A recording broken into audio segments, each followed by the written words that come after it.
Hey, what's up? This is my 2019 Mazda CX-9 Signature Edition. After 16 years in a minivan, I told my wife, anything you want under 50K. And we looked at a bunch of stuff. We looked at some Teslas. We looked at a Kia Stinger, which we almost bought, but we just decided we were so used to that room, and we have a little one who has some special needs and will probably be with us for a long time. So we decided to keep in something big, although this is smaller than the van, and it is a great vehicle.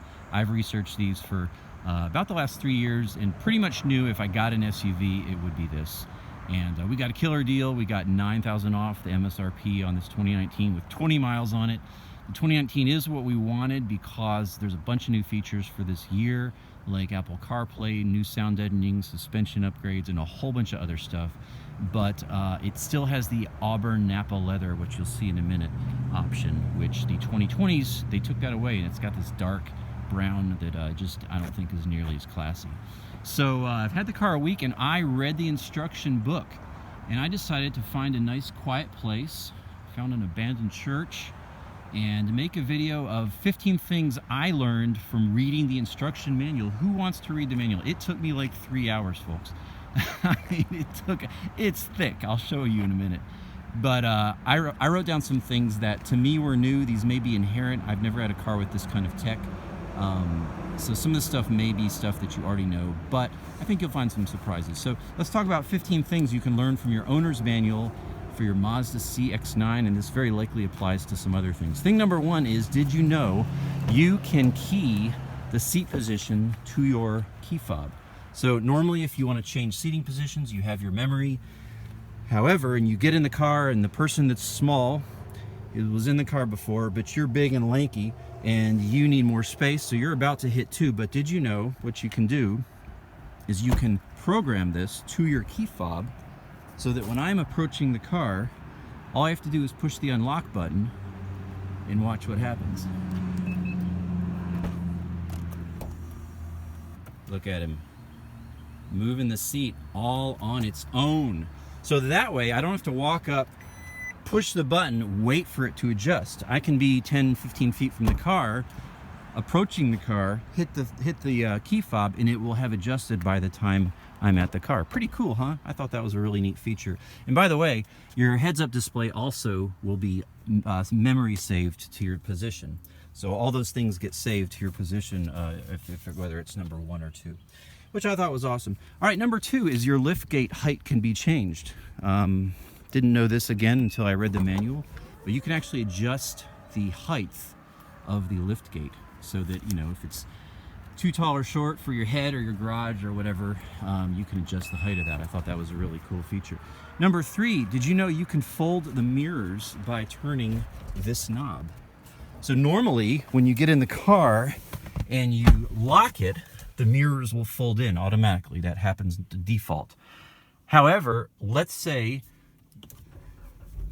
you're in a garage or somewhere that you're worried you're gonna hit someone with your mirrors. Once you turn the car on, all you do is you turn this knob clockwise and look what happens. It folds the mirrors in, and then you can back out, go wherever you want, and then they fold right back with this button. Pretty cool, huh? I thought that was a neat feature. Number 4 is that you can auto on your camera. So normally this does not come on when we start the car. However, as you notice, I just started the car, and as you can see, the 360 camera is automatically on. Again, default, it will be on this screen.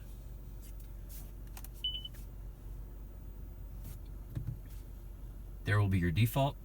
And if you want the camera on the 360, you just push this button right here, and that gets it on for you. However, as you noticed when I turned the car on, it was automatically on. That's something you can adjust in settings. And that is great if you're in a tight area and you just want to be able to see what's in front of you as you're going forward. Of course, when you put the car in reverse, it automatically goes to the backup.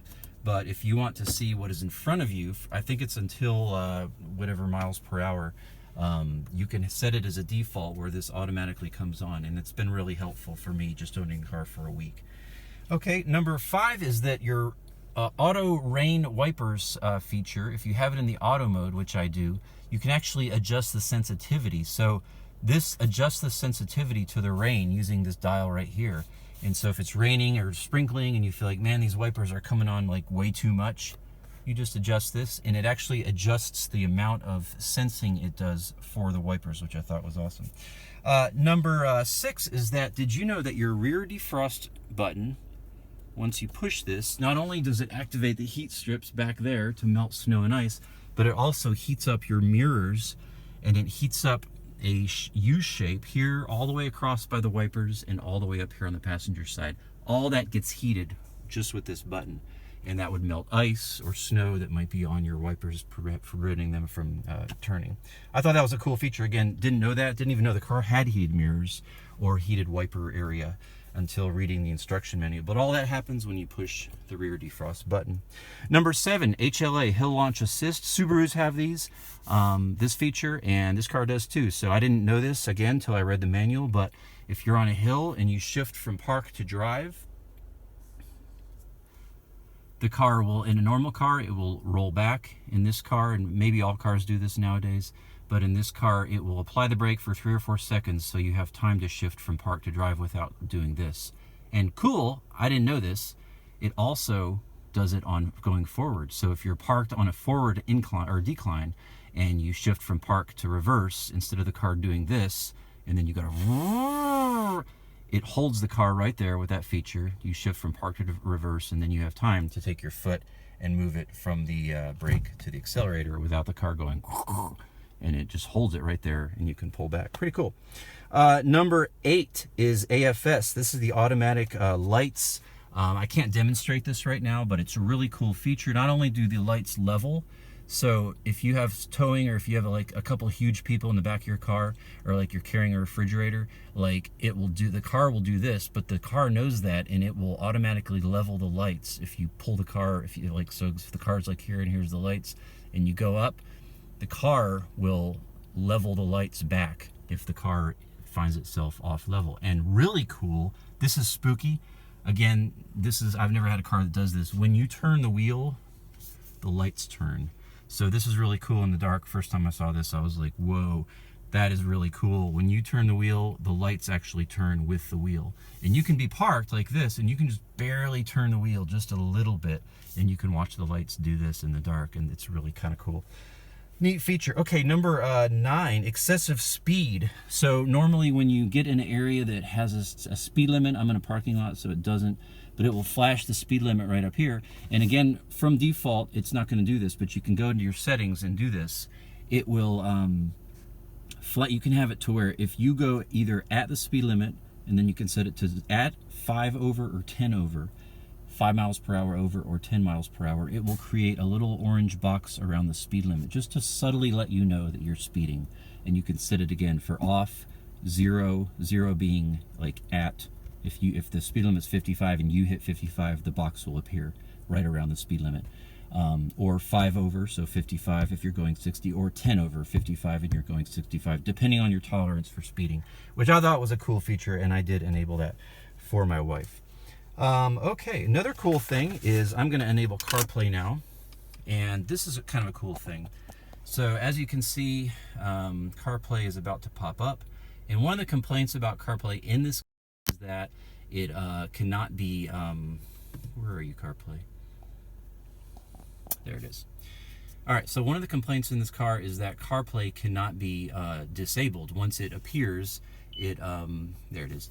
Once it appears, if you push your home button, it doesn't go to the Mazda home. It goes to the Apple CarPlay home. And effectively, it disables all the Mazda features. Well, what if you'd rather have your Mazda navigation or your Mazda music or whatever? All you have to do is, and this again was a complaint that people said, I don't like how it's all or nothing. If I'm plugged in, I'm stuck in Apple CarPlay. All you do is you hold down your home button for like 2 seconds. 1, 2, and you get Mazda back, and then you can use the Mazda features again, even though I'm still, as you can see, connected to CarPlay. So that was kind of a cool thing to learn. All right, let's see here. Just a few more. Number 11 is that your miles per gallon can be set to shown on the screen when you turn the car off. This also is awesome. Again, this isn't default, but you can turn the car off and watch what happens on my screen. I get a fuel economy average this drive readout. And again, that's not the default, but you can have it set where it shows you that just for 5 seconds, and you'll know, hey, that was my economy for that drive. All right, number 12, kind of reining it in here, is the accelerator pedal kickdown switch. So you'll notice this. A lot of newer cars do this. I did not know what this was. You floor it and you get about 90% throttle, and then there's a little switch there. And that's a feature they call a kickdown switch, and it's put into the car for gas mileage. And that way you're never giving it 100% throttle and you're saving a little bit of gas. So what I've found in this car is that when you floor it and click it, that's when it tends to drop down in gear and give you more power. It's just an interesting feature to know. Personally, I'd like to delete that. I probably will at some point, just because it's kind of annoying, but it's interesting to find out that that's what that's there for. And you know, some people call it the extra turbo feature. Really all it is I think it's just some sort of software that keeps it from clicking down a gear until you actually hit that switch, and that's what tells it to kick down a gear. So it is a kind of an economy thing that helps you save a little bit of gas maybe. All right, number 13, just 3 more things. This is another feature that I would not have known if I had not read in the manual. If you push the, there's actually 2 buttons back here. There's the door open button, which is right here, but there's a little button right here. And if you're putting groceries or humans or whatever in the back of the car and then you want to walk away, you push that and it locks the car. So instead of having to hit your key fob again to lock the car, you're doing groceries and you just push that button right there and it locks the car and you can walk away. And number 14 is the volume of almost every beep in this car is customizable.